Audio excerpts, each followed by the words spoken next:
Everybody, welcome to Woodworking Wisdom. My name's Colwin Way, and I'm joined by. I'm back again. It's part 2 of our spindle turning practice, or practice piece. That's how we're going to call it, isn't it? We've made a bowl Definitely together. practice, Well, you made a bowl. We did it together. We did it together. And we started off the last time on the spindle turning day demo with roughing down and the skew chisel. So very quickly, only because I went and cut the last demo piece up for another project, I'm just very quickly going to rough this down and use the skew to clean it up. And then just so you remember and you retain, we'll have a little recap with the skew. You can have a go at planing and we'll do a quick bead and so on. And then we'll go into some of the other tools. Mainly things like the gouges, so spindle gouges, bowl gouges, parting tools, those sorts of things. And now I have been busy as well, and I haven't had as much time as I probably should have to practice. So, yeah, you might have to step in with the. How much practice actually have you had? None. Yeah. It's been busy. It's been very busy. That same old story. Life gets in the way. Work gets in the way. Right, so this is a piece of 3x3. This is known as Scandinavian redwood. That's how we buy it here in the UK. And it's one of our favorites to use as a practice piece. And a lot of people ask, about, can you turn anything? And this sort of timber is a nice one to practice on. It's a little bit softer than a lot of your hardwoods that you can get. And it's, even though this isn't, there's quite a few knots in this, it's relatively knot-free. We'll have to deal with the knots in this one. But it's got that really nice piney smell to it. So if you're doing Christmas tree decorations or any sort of festive decorations, you've got that real sort of piney scent.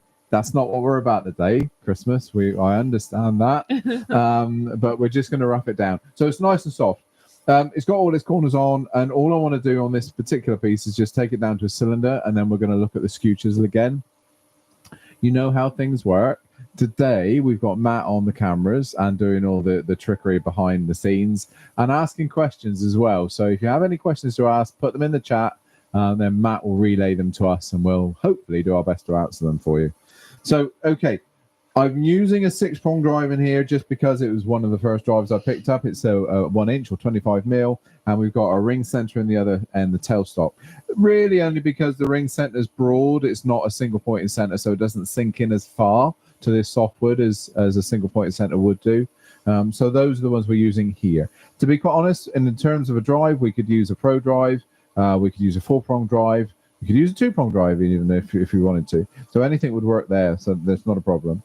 I want to go up in speed. This is a 14-inch piece of timber. It's 3 inches. So whatever 14 is in metric, I know 75 mils, 3 inches ish. And we're turning at around about 1400 revs just to start off with. I'm aware that we've got corners on there. I'm going to take fair care of those. So I'm going to start with the tool handle low and in line with the cutting edge. And then just slowly touch on and then raise the handle until I get the shavings formed. Then we're just going to run back and forward.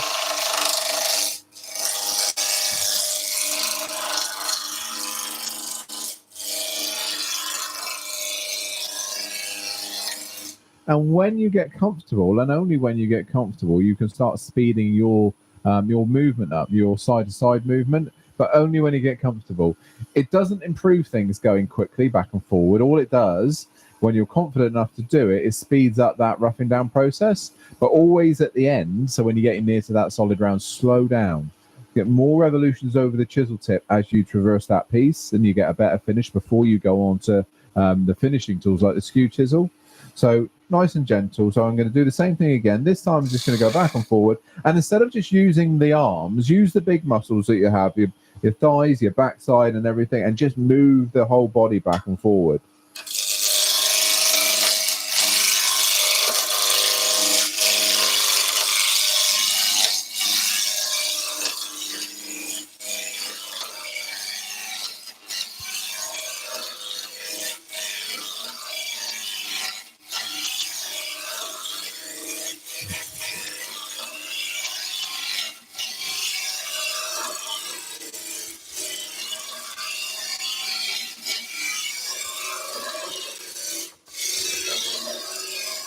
But we're just going to have a quick look at that, see where we are. It's a good opportunity to close the gap that you've got here now. Look, we've got a little bit of a flat there, a little bit of a flat there. Look what's happening around this knot area. This is quite deep sort of tears in here, but it's a much harder bit of timber.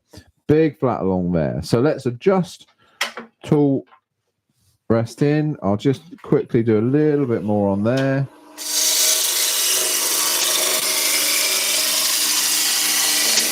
That's what I mean about slowing down now. So I'm just making my movements across the piece a little bit slower.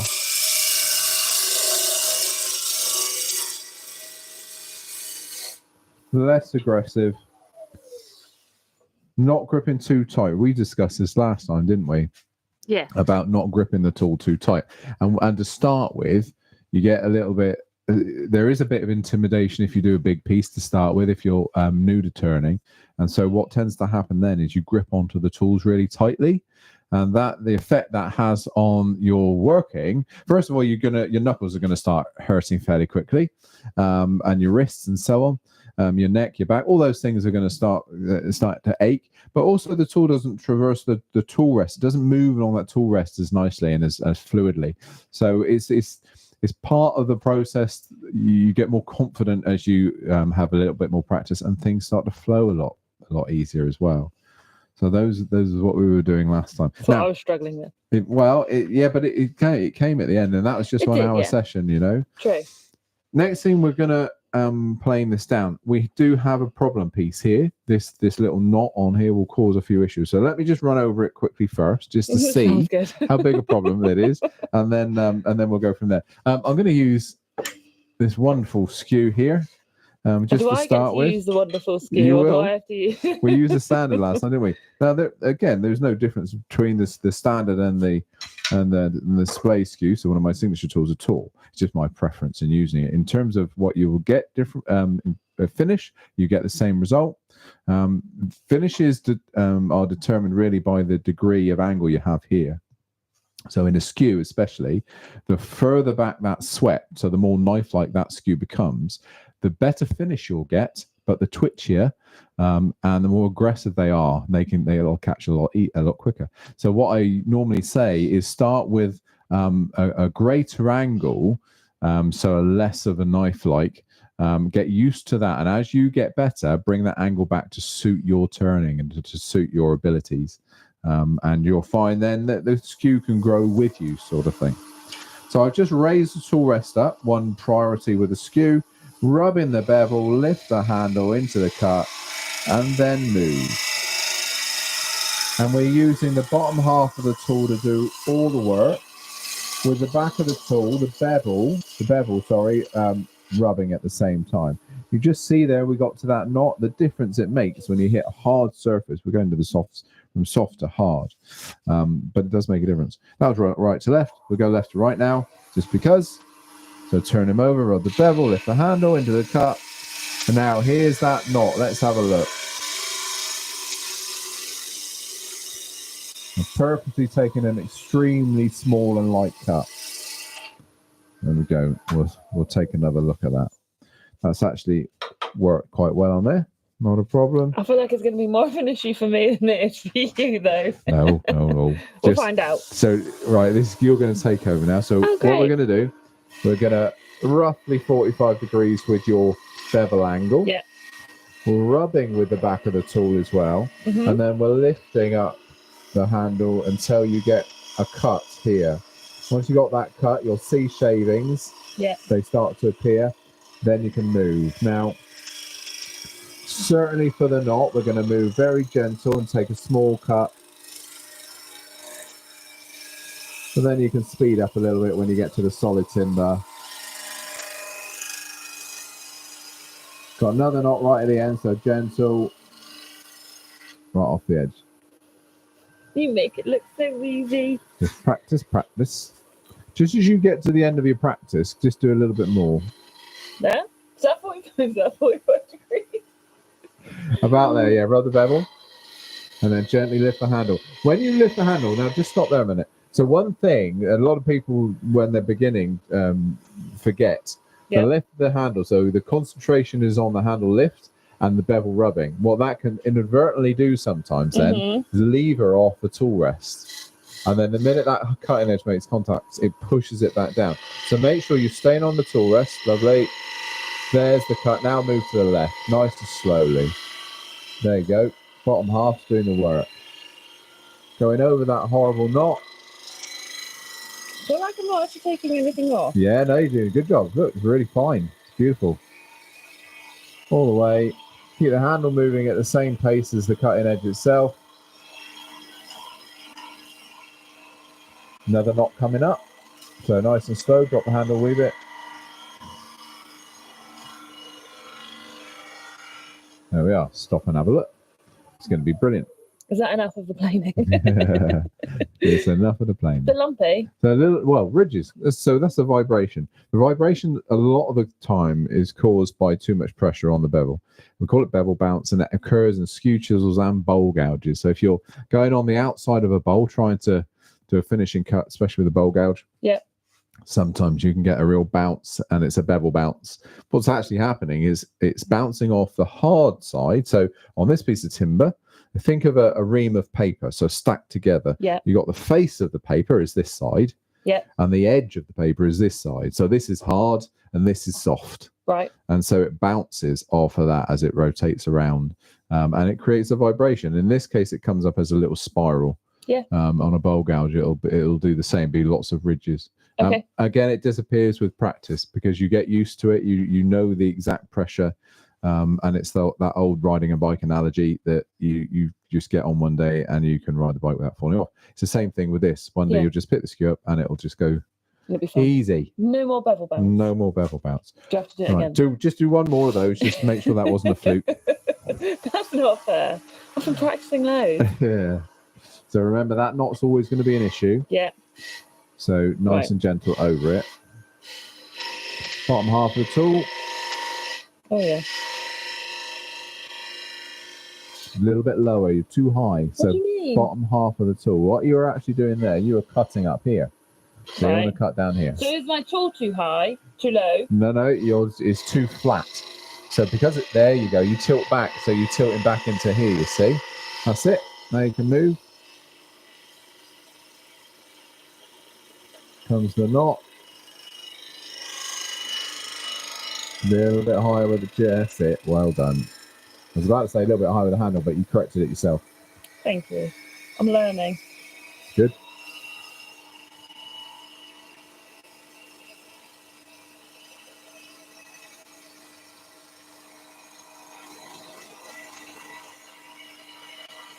It's always the focus on staying on that bottom half. Oh. You're doing all right. Doing all right.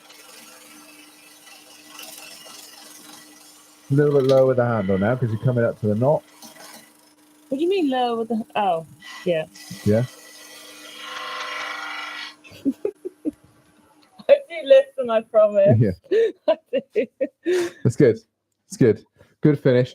The finish is important on this sort of thing. Let's say, for instance, you're now putting detail in, so beads and things like that and fillets. There is going to be part of this bit of timber that's going to be the high point. So if you have a rough finish on the high spots, say you've got a nice bead, but everything else is nice and clean, that means that high spot you have to sand a bit more. So you, without wanting to, you put a flat on the top of any shapes. So it's quite important to get a good finish so it's uniform with the rest of the profile that you've made. Okay, let's do, I'm going to do one bead each. Yeah. Okay, so we're going to do one bead. Now, beads are going to require a lot more practice than planing cuts will. Okay. So to get them symmetrical. To get them symmetrical and stop them from catching. I'm going to give you a couple of catches and show you why they happen, and then it's your job to avoid them. Sounds good. All right. So let's do our bead cuts first.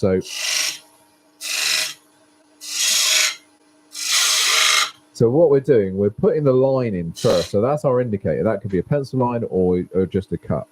Once you've done that, then we very slightly tilt. Coming from one side, we very slightly tilt. Coming from the other side. Look where this handle is, though. I'm not going from side to side at all. We're straight on at this point.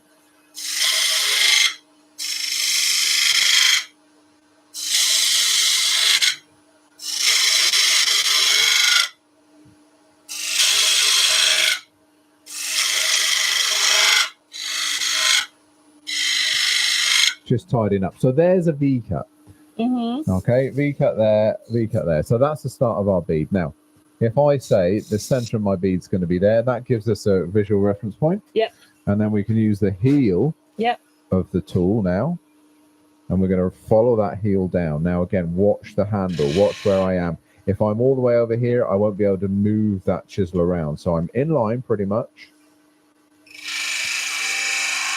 And it's a rotation. So we're going to start there with the heel of the tool. And we're going to get that heel working straight away. Then follow it round, round, round, round, round, round, round.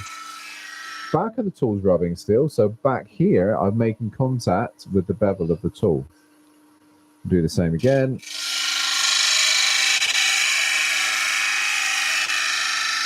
Now, when you get really good, you'll be able to ignore the heel and bully your way over that bevel, that bead, sorry, using just the bottom part of the tool. Long way off of that yet. Long way off of that yet. Why'd you say that? It's just it's just a thing. You'll not be able to do it on this size of timber very easily. So that what we're doing is using the heel over. Let me show you what happens when you get a catch and the reasons. You see the heel, look, I'm doing this. I'm moving that tool over. The handle, again, is pretty much in line with what I'm cutting. That means the back of the tool, the bevel will rub. So it'll rub the timber as I come over. You can hear it there. It's rubbing.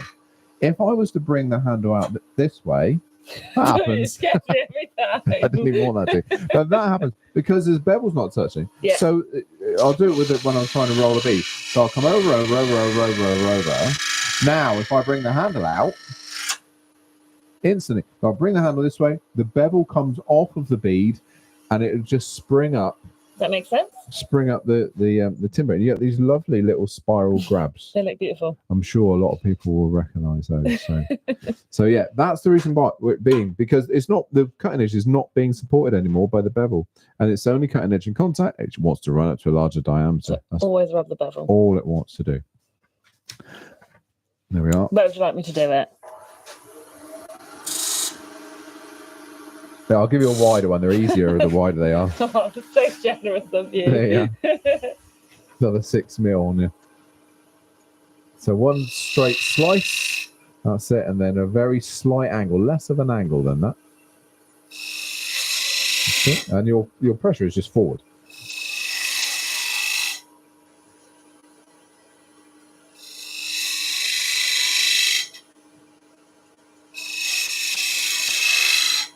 Obviously deeper.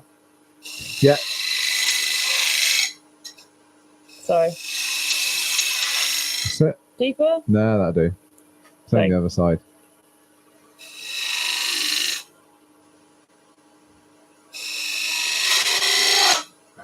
What did I do? Nothing. We're all good.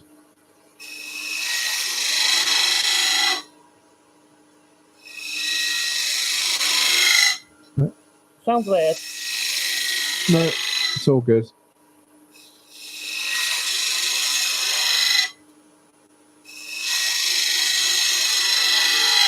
Same depth both sides? I have no idea. Yes? Yeah. No, I think this side's a bit deeper. Say it confidently. We do a little bit more on that side then. I mean, yeah. It's fairly similar. Oh.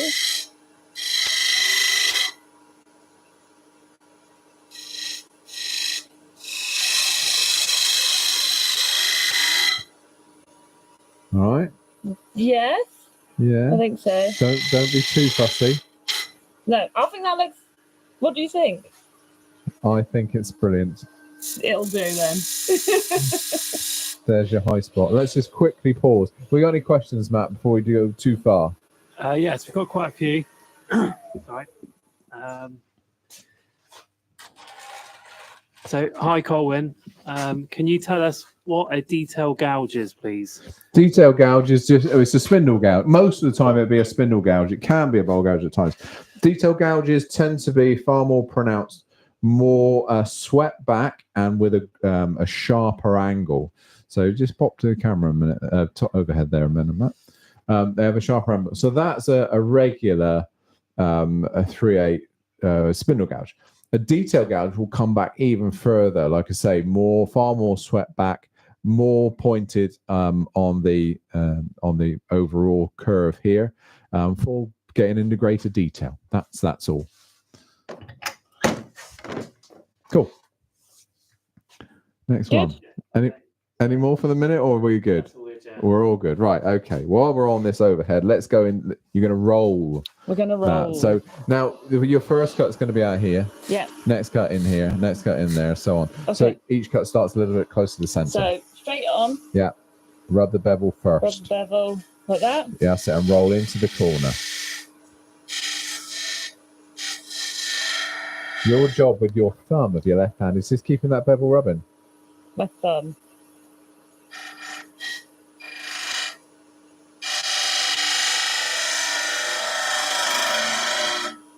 If you can do that again, that's brilliant. Because you look at that burnish that you've got going, that tells us that the bevel's rubbing nicely. That's it, all the way down. Keep that corner. Beautiful. All I would say, just a little bit more rotation. So you don't have to travel fast. Can I try just do it? Yeah, nice and slow with your travel and more rotation. No, I mean, that didn't work, did it? No, you need to start with a cut. So you tried to find a cut halfway down that bead, you see. Well, you can't do that. No, well, you can, but it's a little bit more problematic. You'll probably find a catch before you find the cut. Okay. So rotate. There you go. Now trace that down. Rotation, more rotation, more rotation. Push forward, push forward.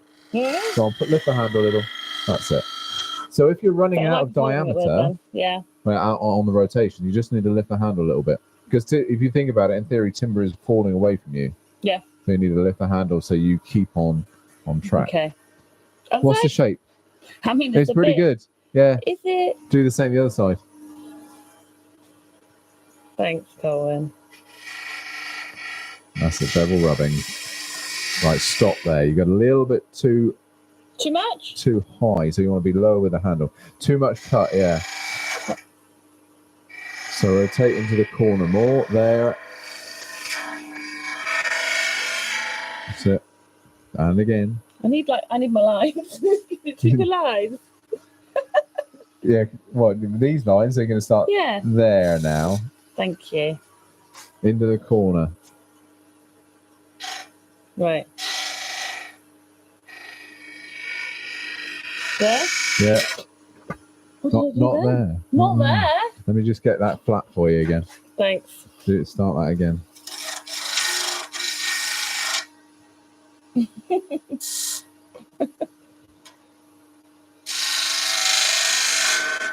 So you're going to rub the bevel there and then rotate in. Can I continue the cut that you started? Yeah, carry on with that one, yeah. A little bit more bevel rubbing. You're not really rubbing that bevel at all. I don't like going that way.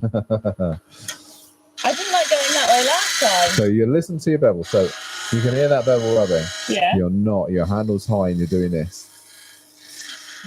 Down there, rub the bevel. Rattle. Yeah, drop that handle a bit more. Okay.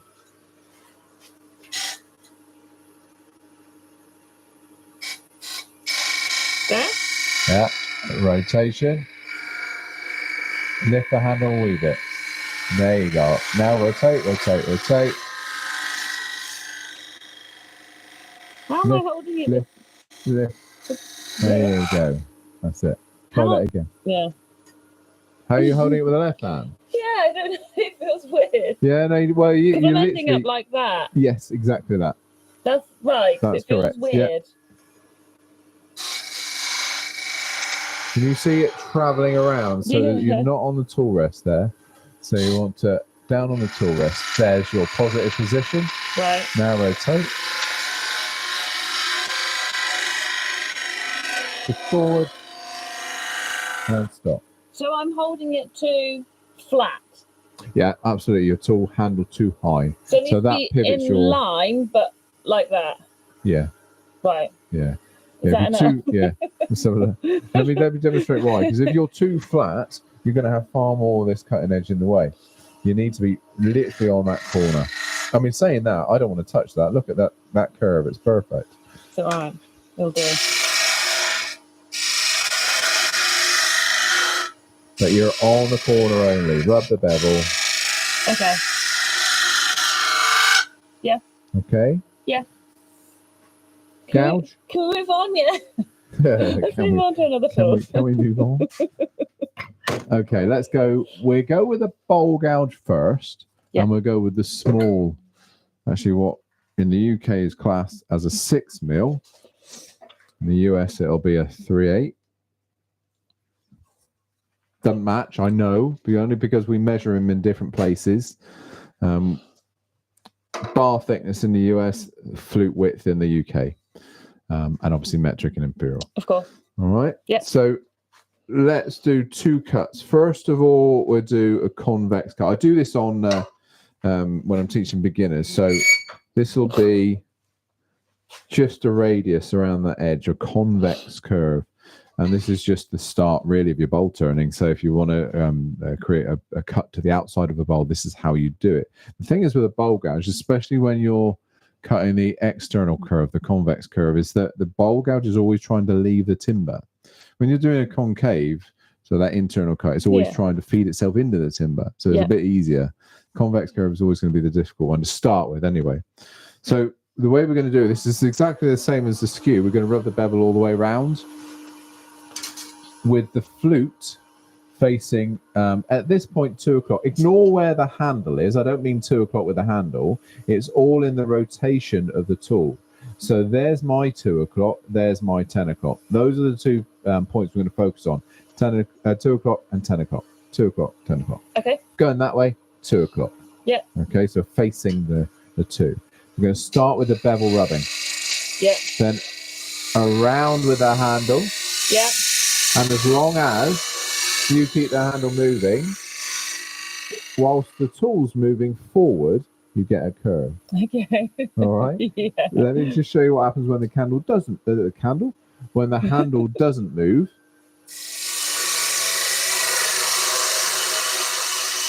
You get a chamfer.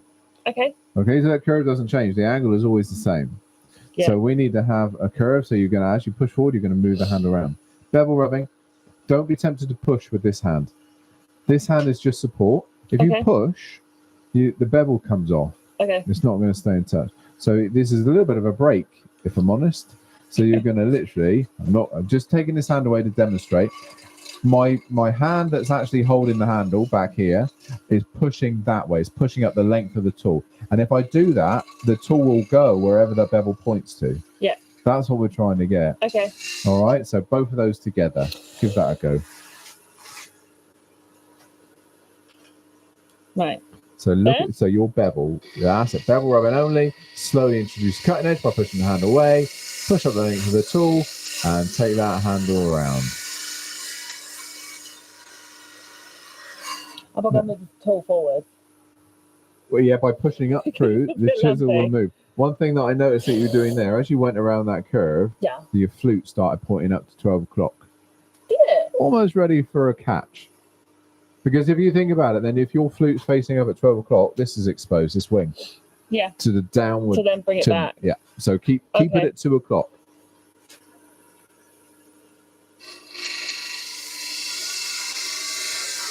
Brilliant.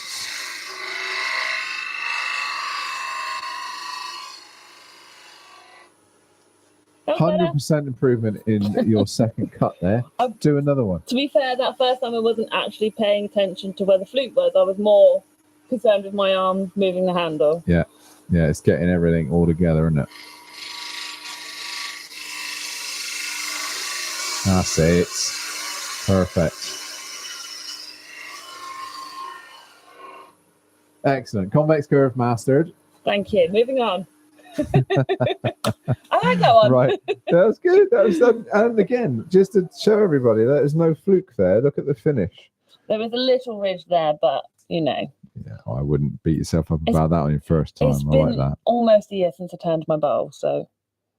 Of course. Yeah. Of course. Well, let's do a concave. Might as well. Okay. Now, so if we start there, we have a nice gentle start to the curve. Yep. With a concave, we don't. We want to start by going straight in and bringing the curve around. Okay. Yeah. So we need to point the bevel where it wants to go. So it's going to have to start by cutting into the timber. So look, the back of the tool, the bevel, is pointing that way.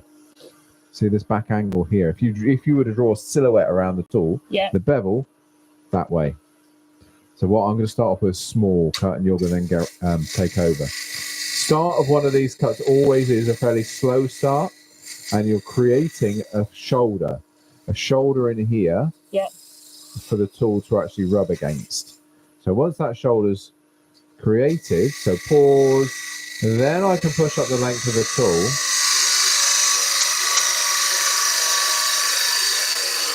And slide that handle round. Yep. All right, so it's there, and slide it round. So pause at the beginning. Rather than curving where you're curving towards yourself. That's it. 2 o'clock. Yeah, 2 o'clock. Still, because we're still traveling in that direction toward the right. So like that. Yeah. Pause at the beginning. So create that shoulder. Yeah. And then when you're happy, push up the length of the tool and slide the handle round. Nice and slow.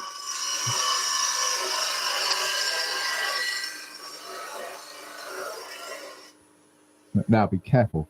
You've done that pretty much perfectly until you got to the bottom. I know. Then your left hand took over and pushed away. Did it? Yeah. Didn't even Now, notice. I will say that's a very common thing in bowl turners, beginner bowl turners, and I'm going to refer to them in a nice way as dog bowls when you first start turning. Because what happened is you come around the back corner, corner, and then your body gets in the way, and so your left hand takes over and pushes. So you'll have on a bowl a nice curve and then a flat bottom. That's what you've got there. So prep your body and move. Prep your body and keep that swing and that sway going all the way through I did that have my curve. feet quite close together. Yeah. So yeah, what? Stand wider. Yeah. Yes. And just you just got to allow that handle movement, that freedom of movement. Don't let that left hand say too much. It's got to be control. It doesn't push anything away. Okay. All right. Give it a go. Tidy that one up. Tidy. Rectify the mistake. Rectify the mistake.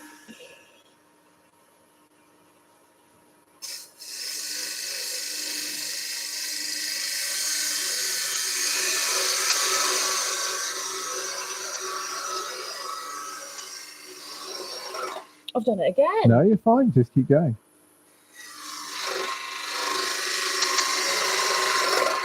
Still at 2 o'clock? I think so. All right, stop there. Stop there. So again, we're just going to pick up on a common occurrence. So now, and it's not nothing to do with you. This is what happens to everybody. So you're making quite a big cut there. Yeah. You get to the end. Now, if you carried on with that cut, it would explode through the end. So back off a little bit. Take 2 or 3 smaller cuts now. Oh, yeah. So I was going to itch my nose then. Yeah, hasn't worked, does it? What, so just go along? Yeah. That's it. Now can I do it? Bit one more. There we are. Now finish the cut off.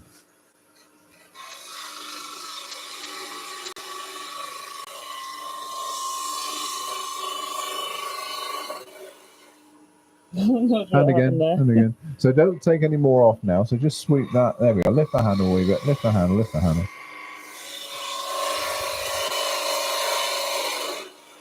Better?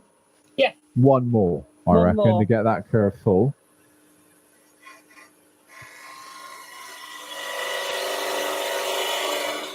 Bit more pressure at the length of the tool. That's it. That's it. You got it. That's better. You got a full curve there now, you see? Yeah. All right. Nice. The next one, I want to do 2 curves, 2 coves in this piece now.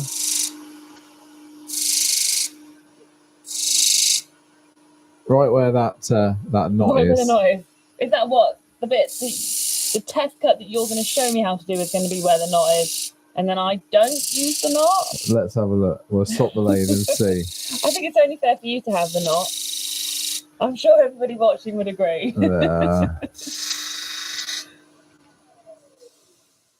We got a bit of the knot in both. I'll do this one. It's the hardest bit. Yeah. Do you need that? Yeah. We'll do bowl gouge first. Yep. And then we'll do spindle gouge. And if anybody's wondering where this practice piece come from, it's in Keith Rowley's foundation course. That book now well over, I think it's probably 40 years old, but still extremely relevant to beginner woodturners.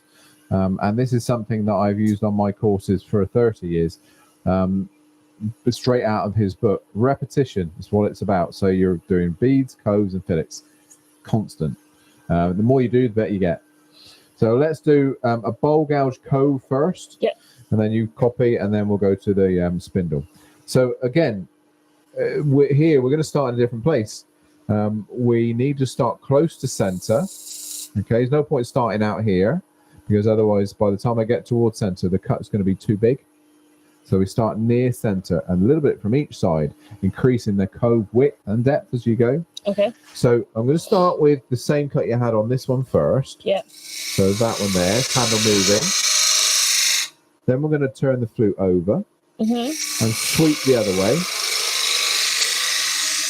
Then you come over and sweep the other way. Same again.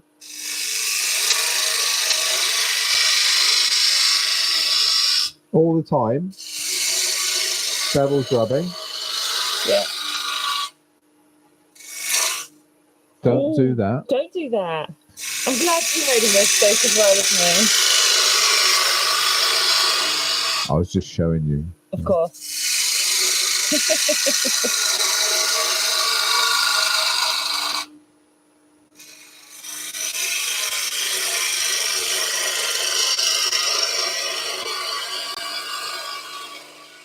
So we're going to just look at the cove, and this is the point where you can sort of just tweak it to make it even. Okay. If you need to. I don't want to come any further out, No. but you can tweak the severity of curve from one side to the other. Okay. Sort of relatively happy with that. Let's just take that last little lump away that side. Same on this one. And to do that, you just lift the handle a bit so you get less of an aggressive cut? Or? Yeah, it's less of a big cut, you know. Yeah. And that should be about it. When you do this side where there's no knot. Oh, that's so kind. All right, so you're going to start near center. So the very Near. center's here, but that pencil line's only good for one cut. It's going to disappear in a minute. So you're going to start there, cut down towards center, there, cut down towards center, there, there, there, there. Thank you. I appreciate the lines. It's just here. It's just remembering which way to sweep that handle.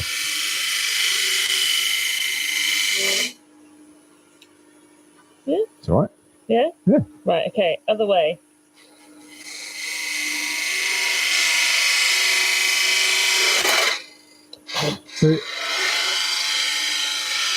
So think about that flute.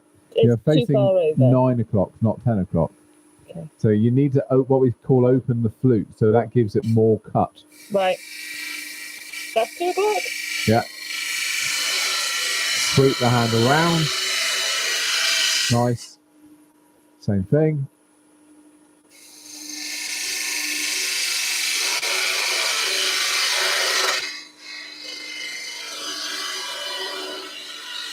That's it. Same thing. Keep going.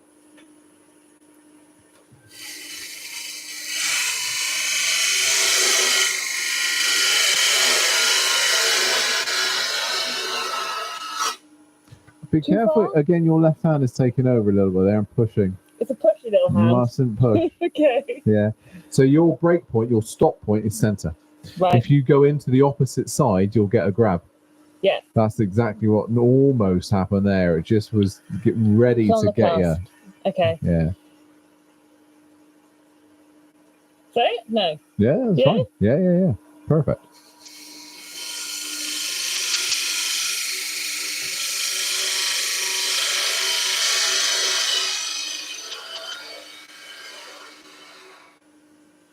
That was a great cut. But, yeah. That was the best cut so far.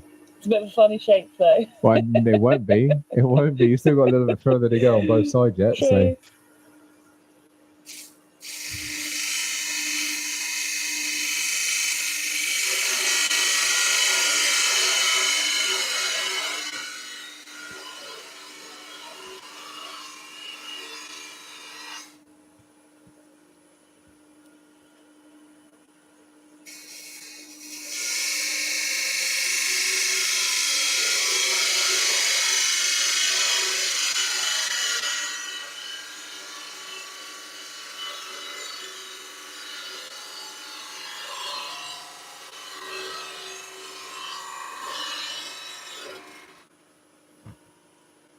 Almost.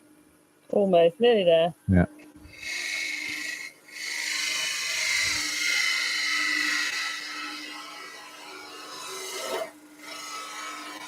That's it. Up from the other side. So just a nice small cut just to even everything out. And around a little bit quicker.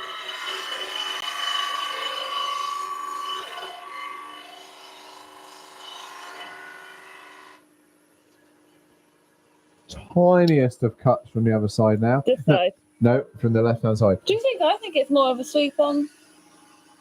I'd say that side. Yeah, you're dead right. Dead right. Don't go any deeper. Okay. All right. But Tiniest just little off this cut. little bit here. Yeah, you don't have to start with a cut up here. You can start down here if you want to. As long as Okay. the bevel's rubbing, Yeah. yeah, you can get you can take a little bit more away. Wait. So it's where the handle is placed, not how hard you press. All right. Woo.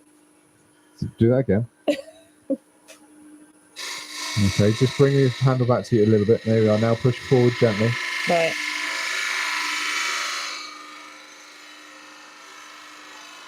Just keep going. You took the I bevel stopped. off, yeah. I did. So do that Did you again. told me not to go any deeper? No, we just clean up. So you want it. There's a little bit of this curve here that needs to come out, doesn't Yeah. it? In it. So Okay. just So you need to come around a little bit quicker at the bottom. That's it. Handle round. Round. That's magic. And just tickle that last little lump away. How are we doing for questions, Matt? All right? So I got a question from Rob. Yeah. And it's not far off. Pretty darn good. He's wanting to get back into turning Bit of a again. Would you know of any good starter packages, complete with lathe, chuck, tools, etc.? Difficult to find places that will do kits. Give me, drop us an email. I will give you several good starter setups for different price bands as well. So we can look at benchtop lathe and what to attach to it. We can go with a workshop, the range of lathes. We can go to the professional range of lathes, and I'll give you the various bits of kit to go with them. So just send me that email and I'll reply to you that way. All right, that's the easy thing. Otherwise, if I'm here still talking about it, that'd be the rest of the hour done. All right, but yeah, I can then we can have a conversation back and forward also. All right. Spindle gouge. But yeah, if you start, with it, I'm going to talk a little bit with a benchtop lathe. Again, there's different ranges of benchtop lathes. You can go for a starter type machine. You can go professional type machine. And benchtop lathes require different tools, because if you go standard single tools, you have very long handles and things like that. So a benchtop lathe struggles with those because distance over bed, where the tailstock is, and those sorts of things. So then you'd want to go probably a box set, because they naturally have shorter handles. You might want to go a beginner set like this. You might want to go to a slightly more market set. So the Razor Edge, the M42, slightly harder steel. That's the Crown version. So that's if you've got a professional lathe. So there's lots of considerations. How much room you have, for instance, how much available cash to spend on the project. What you're going to make. All of those sorts of things. So yeah, that's why I said it's probably best if we have a direct conversation on that one. Spindle gouge. We can get that overhead shot again, Matt. I'm just going to look at these two tools in particular. So I have a spindle gouge and I have a bowl gouge. Bowl gouge is naturally going to be a little bit bigger than a spindle gouge, because there's far more leverage on a bowl gouge when you're turning bowls than there is on a spindle. Spindle is traditionally just used on pieces of spindle turning. The flute difference is quite a big one. So flute width on a bowl gouge is narrow, but it's very deep. And that means then the walls of this round steel bar can then wrap up around it. It gives it a lot of strength when you're over the inside a bowl. The spindle gouge, though, is very wide and shallow. So the flute is a shallow one. That means that you can give that back angle a good sharp angle, like the detail gouge we were talking about, and then potentially you could roll beads with it. You can get right in there like you could with a skew chisel. I couldn't do that with a bowl gouge because the wing would hit the opposite side of the other bead, for instance. So they are used for different things, but you can use the bowl gouge to do a cove like we're about to do with a spindle gouge. So All right, Matt. Just shout out questions as they come, if they do. There is another one from Michael. Do you remember the book name he asked for last week? Oh, I was going to find that Yes, one. it was for the German toys. I've been asleep 5 or 6 times between now and then, haven't I? I haven't got it with me. Am I going to remember that next week, Steph? You'll remind me. Well, won't I'll you? have to remember. I'm somehow. making rings next week, so I can't remember to see Michael. yeah. Well, I'll put an alarm on my phone to do that. I'm very so sorry. I did forget that. Yeah, it's in. I'll bring it in next week. Okay. And also, the ring just making. in case, maybe send an email in. So that you don't Yeah, forget. messages. Yeah, smoke signals, whatever we got. Okay, so I'm going to start on one that we haven't done yet. And the difference with a spindle gouge is about the rotation of the tool as much as it is about the handle movement. I'm going to start off with the flute facing right the way over at 3 o'clock. And as I rotate down to the bottom, the flute's coming up. And I face 12. We're going to come from the other side, do the same.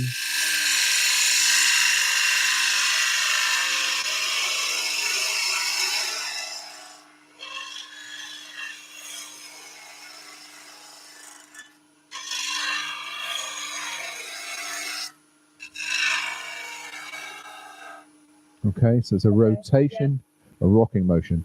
Same issue, or not issue, but same thing. The center is around about there. So we start there and take a little cut on each one, your pencil lines. All right. So facing into the center of the timber with the flute. Like that. That's it. Hardest, the first cut is always the hardest because you've got more material to remove. Sweep it round. That's it. Come to the other side. Right now? Yeah. Sure. Yeah.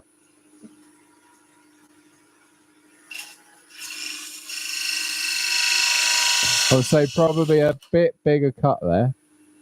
Remember when we were on that side and we said we'll take a little bit away at a time so it doesn't break out? That's what happened there. You broke out. So a little bit away at a time.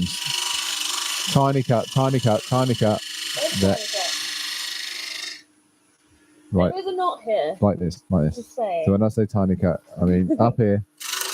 Right. Oh, right, yeah, with you. A little bit at a time. Okay, I'm with All you. right. Yes, thank you. That's it.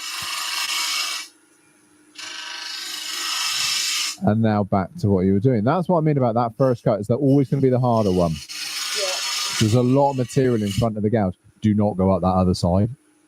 Stop at the bottom. I didn't. Okay, sorry. Do not want to touch the other side. It will not like you. Smaller cut than that. Smaller cut than that. I'm just following the line. No. Well, they were there just as an indication, not... Okay.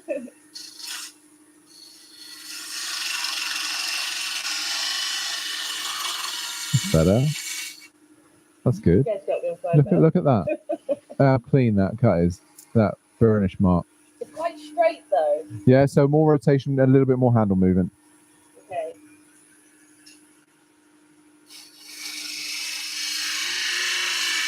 All right, stop there. Your handle's static. It's not moving anywhere. Am I supposed to do that? I will do that again. So like that. No. Like that? Yep. So just pause. Remember that pause at the beginning of the cut. That's all that is. Yeah, create the shoulder. Okay, just stand them up. 3 o'clock. There we go.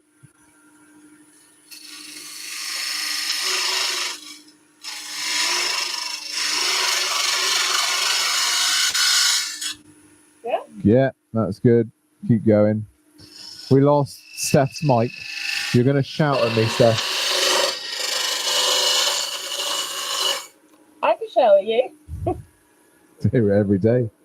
So do I. I got a little lamp in the middle. That's it. Do exactly what you were doing there. Just get rid of it any old way. But That's don't go it. up the other side. And then back from each side. Right. So remember that pause. So flute over. Do that again. So do that again. Handle over there. Nice and firm with your thumb of your left hand. Right. Then push forward and rotate. Back from the other side. other side now. And in your defense, there is a massive knot there, so it's going to cause you issues.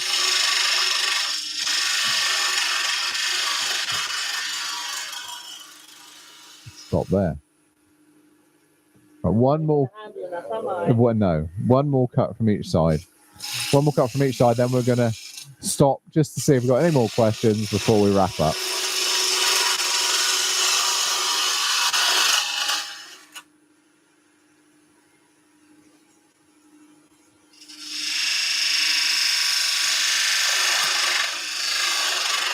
A little bit of rotation.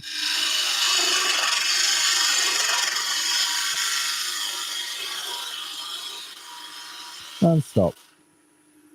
Let's have a look. Let's have a look. That is much better. I'm going to stop the lathe. Yeah, that's good. You're going to get that because the next thing you would be to take that a little bit away there and then start refining. There's only about 6 mil, quarter inch from either side to take away. Okay. Probably wouldn't be going any deeper now. No. Just taking from the side. We'll be taking it from the side, so it'll just be a case of removing that and then starting to refine. So going up to my edge. Yep. Keeping that bevel rubbing.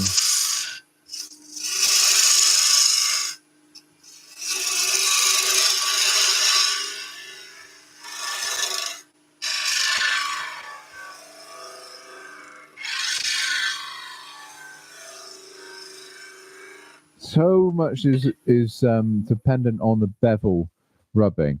We're getting that nice finish. It's, you know, most of what we do is trying to use the tools in the correct way to get a good finish before sanding, so we don't, you know, overheat the timber and stuff. Yeah. So there. And there was a really nasty knot in that. There was a nasty knot. So more feature, more character. It was right in my dodgy bit. Every single floor's another £10 to add to the finished piece. Right. Do you want to flip your lid? Yeah. Then you might be able to be heard through this one. So Sounds I'm going to take this off. We're not doing the round nose scraper. We're not going to do the round nose scraper, not this time, because your lovely finish that you've just put there. Yeah. It's going to be torn up with a round nose scraper. Scrapers are good for certain things. If we've got a good finish from a cutting tool, then I wouldn't attack it with the scraper unless you're shear scraping for certain sort of timbers that have a lot of swirl, a lot of issues in them. Go over that now. Round nose scrapers especially I like to use in the very bottoms of deep pieces. So if you're doing like a vase, a goblet, an egg cup, and it just can't get that little nib, can't get the sweep around with the handle, instead of going to a bottom feeder, you could just tickle it away with a round nose scraper. So I feel like the round nose scraper was going to be my favourite one. Yeah, it is most people. Because it's flat on the tool rest, yeah. isn't it? Maybe that next time. Back and forwards. Well, have a look at scrapers next time, because there's a whole range of tools. When you start talking scrapers, there's another world again. And we can look at scrapers. We can go for regular high-speed steel scrapers. We can look at negative rakes. We can look at carbide. We can look at easy wood range of tools as well, specific shapes and all those sorts of things. So there's a whole range. What do you reckon? Well, hopefully you'll have me back again. Yeah. Maybe Jason will be brave enough to take me on one day and teach me how to. Maybe he can teach me how to. No, wait, we've got the gentleman Woodturner that's going to come and teach me how to do a box. I was going to say, we haven't forgot that. So I will practice between now and then. But please come up and see us, Mark. And see you in 2024. Lovely. Well, look, thank you very much, everybody. Like I say every time, if you like what you see, give us a thumbs up. Subscribe to the channel. Don't forget to hit the notifications button so you're told when we're going to do another one. And thank you ever so much. That was cool, wasn't it? I enjoyed that. Yeah. Well, I didn't do anything. You did. You definitely did. You have to put up with me. But hopefully I'll be back in 2024. But Colwyn's back next week. Yes. Turning rings. And also as well, we have created our first ever online woodturning course, which is the beginners course that we used to do here on site. Not me, obviously, but Colwyn and Jason. And there's a few projects and there's some spindle turning on there. So maybe check that out. Well, this very project is on there. So if you're interested, go straight to the website on the homepage. Right at the bottom, you'll see those courses listed, or that course listed. But thank you very much, everybody. And we'll see you next week. Bye. Bye.